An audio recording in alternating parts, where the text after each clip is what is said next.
قسم کی حمد و ثنا اور کبریائی اللہ تبارک و تعالیٰ کی پاک ذات کے لیے ہے، بے شمار درود و سلام محمد الرسول اللہ صلی اللہ علیہ وسلم پر کہ جن کی پیروی میں ہی ہماری دنیا کی اور آخرت کی کامیابی ہے۔ ایسے گناہ جو نیک اعمال کی قبولیت میں آڑے آتے ہیں، یا ایسے گناہ کہ جن کی وجہ سے نیک اعمال پر عمل کرنے والے مسلمان کو آخرت کا اجر و ثواب نہیں ملتا، یا وہ نیک اعمال قیامت کے دن دوسروں کو دے دیے جائیں گے، ایسے گناہوں میں بنیادی طور پر وہ سب گناہ شامل ہیں جن کا تعلق لوگوں کے ساتھ ہے، حقوق العباد کے ساتھ ہے۔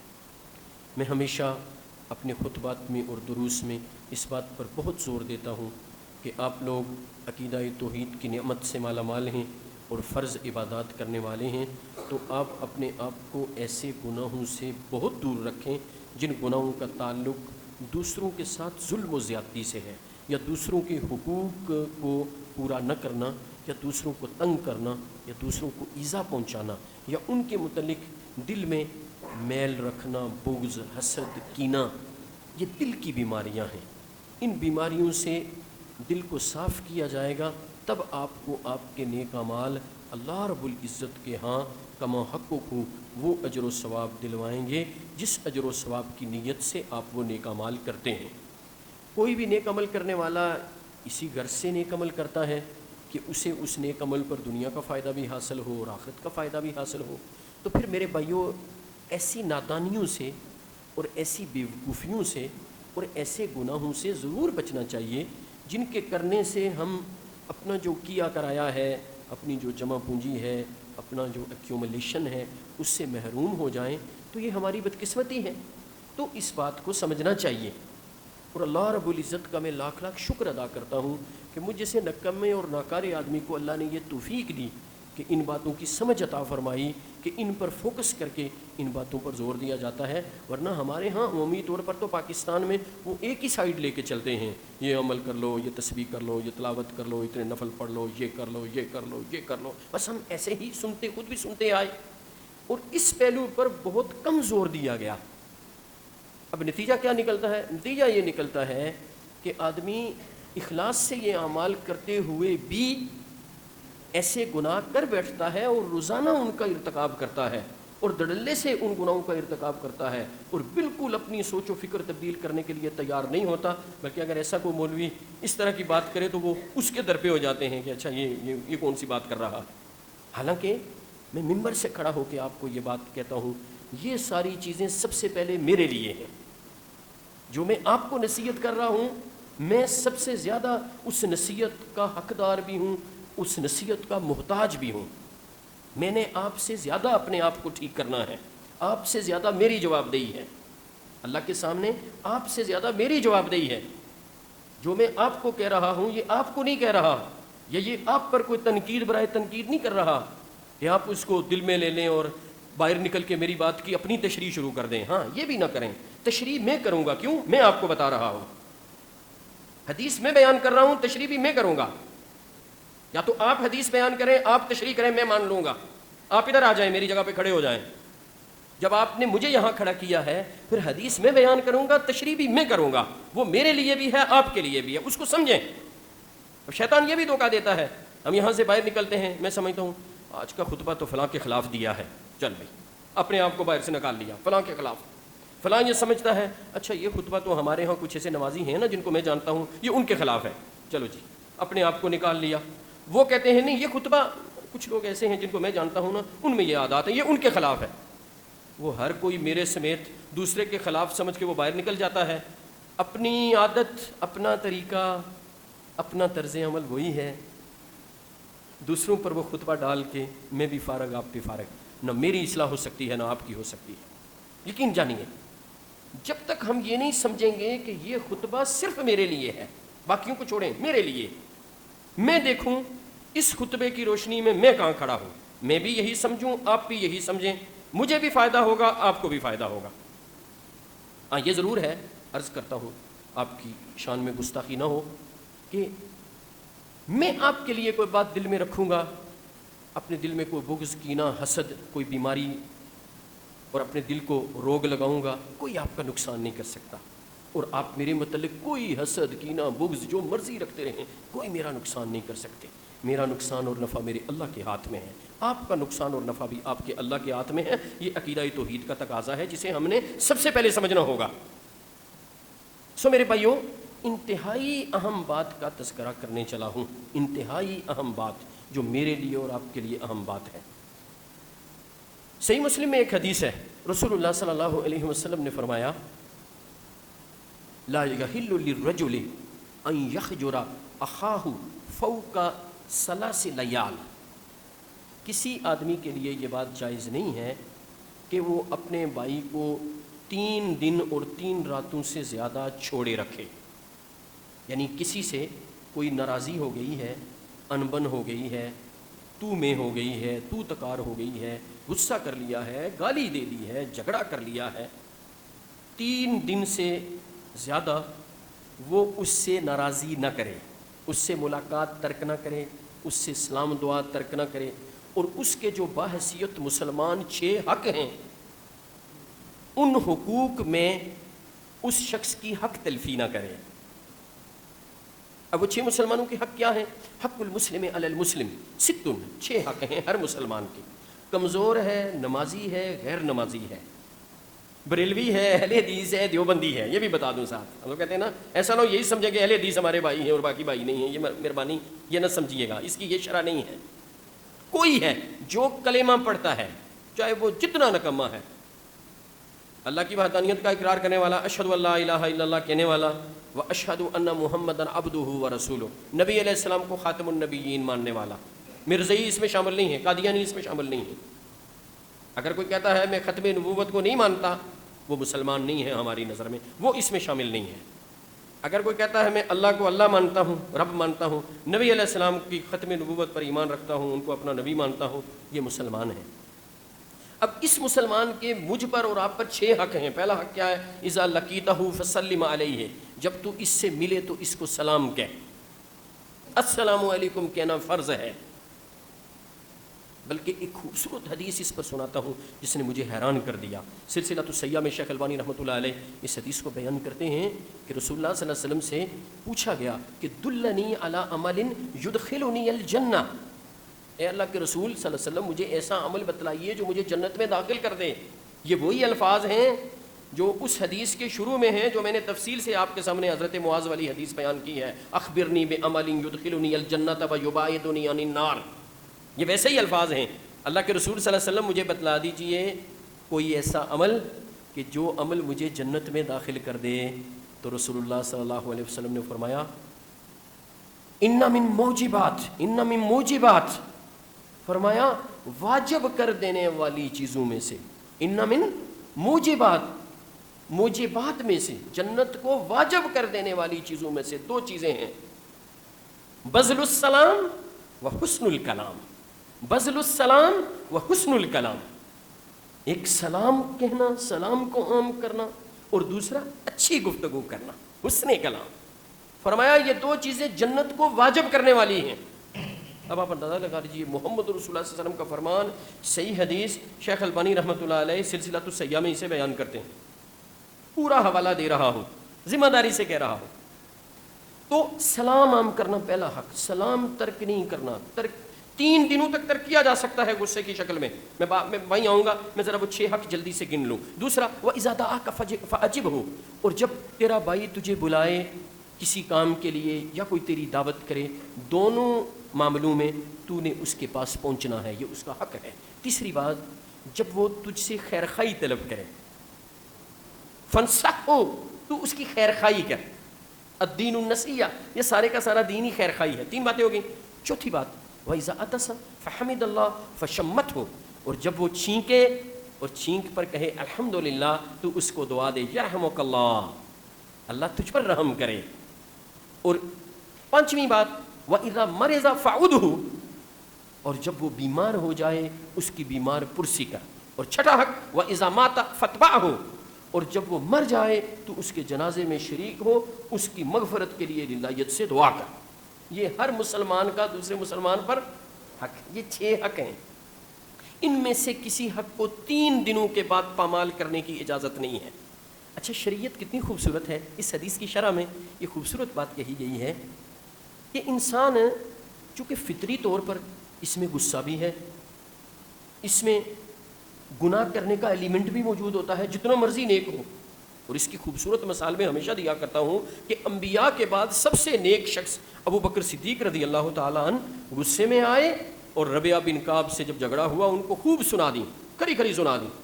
ابو بکر صدیق جن کے متعلق ساری امت متفق ہے, اجماع ہے کہ انبیاء کے بعد اگر کوئی انسان اس زمین پر سب سے عظیم ہے جس کے لیے اللہ نے قرآن مجید میں وَسَيُجَنَّبُهَا الْأَتْقَى الَّذِي يُؤْتِي مَالَهُ يَتَزَكَّى وَمَا لِأَحَدٍ عِندَهُ مِن نِعْمَةٍ تُجْزَى إِلَّا ابْتِغَاءَ وَجْهِ رَبِّهِ الْأَعْلَى وَلَسَوْفَ يَرْضَى. اللہ نے یہ آیات نازل فرمائی ہیں, وہ ابو بکر صدیق رضی اللہ تعالی عنہ ہیں.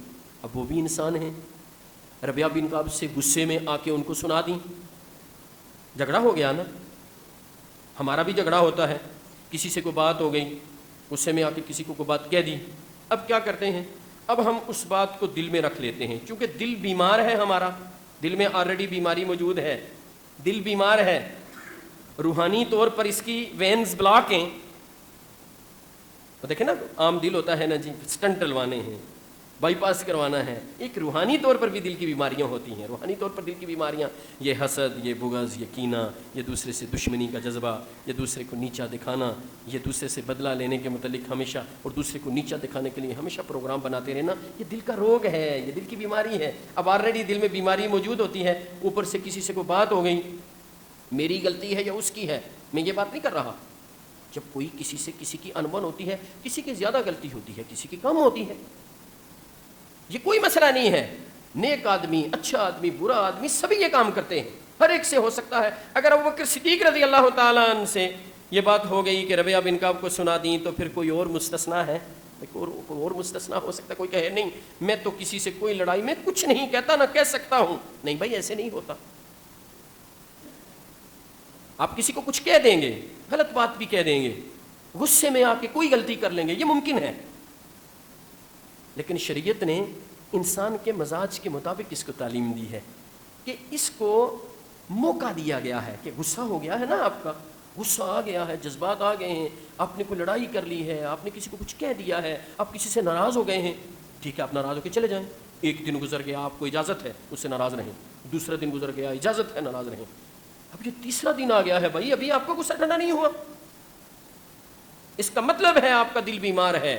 اگر صرف غصہ ہوتا تو آدھے گھنٹے کے بعد آپ بالکل ٹھیک ٹھاک ہو جاتے ہیں. جب غور کرتے نا, یہی ہوا ابو بکر صدیق کے ساتھ. غصہ کر کے فوراً خیال آیا کہ میں نے ربیعہ بن کعب کو کچھ سنا دی. اب جا کے ربیعہ بن کعب کو کہا ربیعہ مجھے معاف کر دو. اللہ اکبر, اللہ. کہاں ابو بکر صدیق وی وی وی وی وی وی ختم ہو جائے, وی اس کے آگے آئی پی, اتنے وی آئی پی, وی وی آئی پی. ابو بکر صدیق اور ربیعہ بن کعب نبی علیہ السلام کے خادم. کوئی مقابلہ ہے دنیا کے سٹیٹس کے لحاظ سے بھی, دین کے حوالے سے بھی کوئی مقابلہ نہیں. لیکن معافی مانگنے کون جا رہا ہے؟ جو وی وی آئی پی ہے. میں مسجد کے خادم کو کوئی بات کہہ دوں اونچی نیچی, تو کیا میرے اندر یہ حوصلہ ہے میں آدھے گھنٹے کے بعد دوسرے دن اس کو بلا کے کہوں بھائی معاف کر دینا, آپ میری سے اگر کوئی غلطی ہوئی ہے مجھے معاف کر دینا. میں خطیب, میں عالم, میرا اتنا سٹیٹس, لوگ میری اتنی عزت قدر کرتے ہیں, میں جا کے ایک مسجد کے خادم کو کہوں کہ اچھا میری غلطی ہو گئی ہے, میں چودھری صاحب, میں حاجی صاحب, میں فلاں صاحب, اور میں فلاں عام شخص کو ریڈی والے کو کہوں کہ میری غلطی, اچھا میں اس سے معافی مانگوں, شاباش. یعنی یہ دیکھیں یہ کیا صورتحال ہے. یہ دلوں کا روگ ٹھیک کیجئے, یہ دلوں کا روگ دور کیجئے, اندر کی صفائی کیجئے. وہ مثال مشہور ہے نا کہ وہ کنویں میں کوئی نجس چیز پڑ گئی, انہوں نے کہا مولوی صاحب نے کہا اچھا پانی کے ڈول نکالو. وہ نکالتے گئے, وہ ابھی انہوں نے کہا جی ابھی بھی بدبو ہے. انہوں نے کہا جی کتا کٹیا سی ہے, کتا تو ادھر ہی پڑا ہے, وہ بدبو کیسے ختم ہوگی بھائی؟ ادھر سے معاملہ صاف کرو گے تب کوئی عبادات آپ کو کام دیں گی. صاف سی بات کر رہا ہوں, صاف بات کر رہا ہوں. ادھر کا معاملہ ٹھیک کرو گے.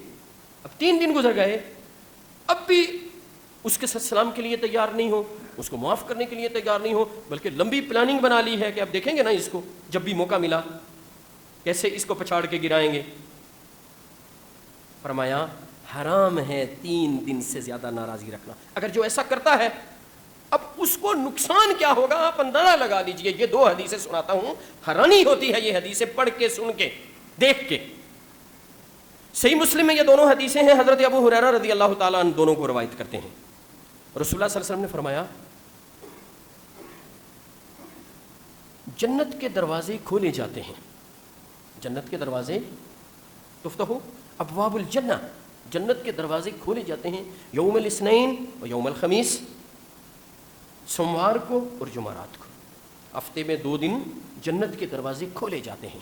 فیغفر, پھر بخش دیا جاتا ہے لکل عبد لا یشرک باللہ شیئا الا رجلا کانت بینہ و بین اخیہ شحناء. پھر تمام بندوں کو بخش دیا جاتا ہے. غور سے سنیے, غور سے سنیے, غور سے سنیے. جنت کے 8 دروازے ہفتے میں 2 مرتبہ کھولے جاتے ہیں, سوموار کو اور جمعرات کو. پھر تمام بندوں کو بخش دیا جاتا ہے. کن کو؟ جنہوں نے اللہ کے ساتھ شرک نہیں کیا. کسی گناہ اور گناہ کا تذکرہ نہیں ہے, کسی اور نافرمانی کا تذکرہ نہیں ہے.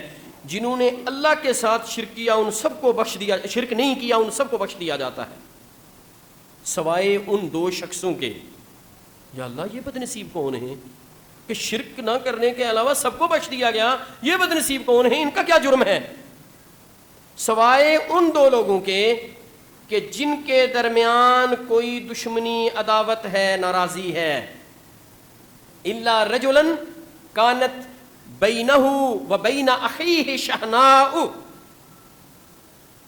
کہ ایسا شخص جس کے اور اس کے بھائی کے درمیان دشمنی, عداوت, ناراضی ہے, کینہ, حسد, بغض دل میں ہے, ان دونوں کو چھوڑ دیا جاتا ہے. میرے بھائیوں ان دونوں نے بھی تو اعمال کیے ہیں, نمازیں پڑھی ہیں, تلاوت کی ہے, اذکار کیے ہیں, دعائیں کی ہیں. دوسری طرف تو جس نے شرک نہیں کیا وہ بخشا گیا. یہ عبادات کے باوجود بھی ابھی نہیں بخشے گئے. اللہ فرشتوں کو کہتے ہیں فَيُقَالُ انظروا حَتَّى يَسْتَلِحَا, ان دونوں کو مہلت دو یہاں تک کہ صلح کر لیں. 3 دن کے بعد ان دونوں کا یہ معاملہ ہوتا ہے, ان دونوں کو چھوڑ دو, ابھی نہیں ان کو بخشنا. اور میں سوچ رہا تھا کہ ان کو مہلت تو مل گئی, اگر مہلت سے فائدہ نہ اٹھایا, ماری گئے تو کیا بنے گا؟ ہم کیوں نہیں ڈرتے, ہم کیوں نہیں ڈرتے, ہم کیوں نہیں ڈرتے, ہم کیوں نہیں ڈرتے میرے بھائیوں؟ ہم کیوں اپنے آپ کو ٹھیک نہیں کرتے؟ چھوٹی چھوٹی باتیں ہوتی ہیں, چھوٹی چھوٹی بات دشمنی پال لیتے ہیں. بھائی سے سلام ترک کر دیتے ہیں, وہ سلام کرے گا چلنا سی تو بڑا آ گیا سلام کر, میں تو ٹھیک کر سا. بھائی آپ اس کو کیا ٹھیک کرو گے؟ آپ اپنے سانس کے مالک نہیں ہو, اس کو ٹھیک کرو گے؟ کیا تکبر کی باتیں کر رہے ہو؟ آپ کی کیا حیثیت ہے؟ آپ نے کیا تھاما ہوا ہے؟ کیا آسمان کے آپ پلر ہیں؟ کیا آپ رزق دیتے ہیں دوسروں کو؟ کیا آپ دوسروں کے نفع نقصان کے مالک ہیں؟ آپ کی حیثیت کیا ہے جو آپ اس طرح کی باتیں کر رہے ہو؟ ایک حدیث دوسری سناتا ہوں اسی کے ساتھ. حضرت ابو ہریرہ اس کے بھی راوی ہیں, صحیح مسلم میں یہ حدیث ہے. رسول اللہ صلی اللہ علیہ وسلم نے فرمایا یعرض اعمال الناس فی کل جمعۃ مرتین, ہر ہفتے میں, یعنی یہ جمعہ ٹو جمعہ ہے اس لیے جمعہ کا ذکر ہے, ورنہ یہ ایک ہفتہ بنتا ہے, اس لیے میں اس کے معنی ہفتہ کر رہا ہوں. ہر ہفتے میں یوم الاثنین و یوم الخمیس, 2 دن, یہ بھی اس حدیث کے الفاظ ہیں, یوم الاثنین و یوم الخمیس, 2 دن اللہ کے حضور اعمال پیش ہوتے ہیں. اچھا اعمال پیش ہوتے ہیں. اب یہاں بھی یہ الفاظ ہیں فیغفر لکل عبد مؤمن الا عبدا بینہ و بین اخیہ شحناء. فرمایا پھر ہر بندے مومن کو بخش دیا جاتا ہے. پہلی حدیث میں بندے کے الفاظ ہیں عبد کے, یہاں عبد مؤمن ہیں, مومن بندے. اور سچی بات ہے مومن بندے کو ہی بخشا جاتا ہے, مشرک کو نہیں بخشا جاتا, جیسے پچھلی حدیث میں بات آ گئی کہ لا یشرک باللہ شیئا, کہ وہ اللہ کے ساتھ کسی کو شریک نہیں ٹھہراتا. تو یہاں مؤمن لفظ آ گیا ہے, اس کے معنی بھی یہی ہوتے ہیں کہ مومن چونکہ اللہ کے ساتھ شرک نہیں کرتا, شرک ایمان کے منافی ہے. تو فرمایا کہ اللہ بخش دیتے ہیں ہر ایک مومن بندے کو ہر ایک مومن بندہ بخش دیا جاتا ہے سوائے ان دو لوگوں کے کہ جن کے درمیان کوئی ناراضی ہوتی ہے، جن کے درمیان کوئی لڑائی جھگڑا ہوتا ہے، وہ ایک دوسرے سے ملاقات کو ترک کیے ہوتے ہیں، سلام نہیں کرتے، بات نہیں کرتے، ایک دوسرے کے لیے دل میں بڑے بڑی باتیں پالی ہوئی ہیں، بڑے بڑے منصوبے ہیں، تو فرمایا کہ ان کو کہا جاتا ہے اترکو ہازین فیقالو، اللہ فرشتوں سے کہتے ہیں اترکو ہازین حتی یفیعا، او کما قال صلی اللہ علیہ وسلم، اترکو ہازین حتی یفیعا، ان دونوں کو چھوڑ دو یہاں تک کہ یہ اپنی دشمنی سے باز آ جائیں، یہ سلو کر لیں۔ پچھلی حدیث میں تو ہے نا حتی یصطلحا، یہاں تک کہ سلو کر لیں، یہاں ہے اترکو ہازین، دونوں کو چھوڑ دو، حتی یفیعا، یہاں تک کہ یہ ایک دوسرے سے حسد بغض ختم کر کے، کینہ بغض ختم کر کے، لڑائی ختم کر کے ایک دوسرے کے ساتھ سلو نہ کر لیں، یعنی اس سے باز آ جائیں، ایک دوسرے کے ساتھ مل جائیں۔ اب آپ بتلائیے کہ اعمال کرنے کے بعد اگر ہماری یہ کیفیت ہو، اور اکثر لوگوں کی ہوتی ہے، اللہ جانتا ہے معمولی بات سے دوسرے سے ناراض ہو جائیں گے، پھر ان کو دیکھیے وہ کیا حرکت کرتے ہیں، ان کا کیا طریقہ ہوتا ہے۔ او میرے بھائیو، دنیا سے ایسے جاؤ کہ کل قیامت کے دن کوئی آپ کے لیے اللہ کے دربار میں کوئی درخواست نہ دے سکے۔ یاد رکھنا میری بات کہ یا اللہ اس نے مجھے یہ کیا، اس نے یہ کیا، اس نے یہ کیا، مجھے اس سے یہ شکایت ہے، مجھے اس سے یہ شکایت ہے۔ حتیٰ کہ محمد رسول اللہ صلی اللہ علیہ وسلم کا اسوہ دیکھی، آپ نے اپنے آپ کو پیش کر دیا صحابہ کے سامنے، بھائی کسی نے مجھ سے بدلہ لینا ہے تو لے لو۔ یہ کون فرما رہے ہیں؟ محمد رسول اللہ۔ بھائی ہم کون سے خان صاحب ہیں؟ کوئی نبی علیہ السلام سے بڑے خان صاحب ہیں ہم؟ رسول اللہ صلی اللہ علیہ وسلم نے اپنے آپ کو پیش کر دیا۔ سو میرے بھائیوں، میری بات کا خلاصہ یہ ہے کہ اس گناہ سے بچ جائیے۔ یہ جو مسلمان سے تعلق کو ختم کرنا ہے، او یہ جائز ہی نہیں ہے۔ ہاں یہاں چھوٹی سی وضاحت، ٹائم ہو گیا ہے لیکن چونکہ وضاحت ضروری ہے کر دیتا ہوں۔ جس سے آپ کا مزاج نہیں ملتا، اسلام نے کوئی آپ کو پابند نہیں کیا اس سے دوستی کرو، لازماً روزانہ اس سے بیٹھو، اس کے ساتھ کھانا کھاؤ، اس کے ساتھ گھومو پھرو، نہیں، کوئی ضرورت نہیں۔ وہ جو 6 حق میں نے بتلائے ہیں وہ پورے کرو، اس کے لیے دل میں کوئی میل نہ رکھو۔ السلام علیکم، وعلیکم السلام، ٹھیک ہے، تعلق ہے، اس کے لیے غلط نہ سوچو، نہیں اس سے طبیعت ملتی، اس سے کوئی گپ شپ کرنے کی ضرورت نہیں، اس سے زیادہ میل ملاپ کی کوئی ضرورت نہیں، اس کے ساتھ بیٹھنے کی کوئی ضرورت نہیں، شریعت نے آپ کو کوئی پابند نہیں کیا، آپ اپنے مزاج کا آدمی لے لیں، اس سے دوستی کر لیں۔ لیکن ملاقات کو ترک کرنا، کسی سے ناراضی کرنا، اس کے متعلق دل میں کوئی بغض، کینہ، حسد، یہ چیزیں رکھنا، بلکہ حسد تو نیکیوں کو کھا جاتا ہے، اس پر بھی بات انشاءاللہ اگلے خطبے میں ہوگی۔ وہ میرے پاس آج کے خطبے میں بھی یہ بات موجود تھی۔ اللہ رب العالمین آسانی فرمائے، اللہ ہم سب کو اپنے دلوں کو دوسروں کے لیے پاکیزہ بنانے کی توفیق عطا فرمائیں۔ سبحان ربک رب العزۃ عما یصفون وسلام علی المرسلین والحمد للہ رب العالمین۔ oh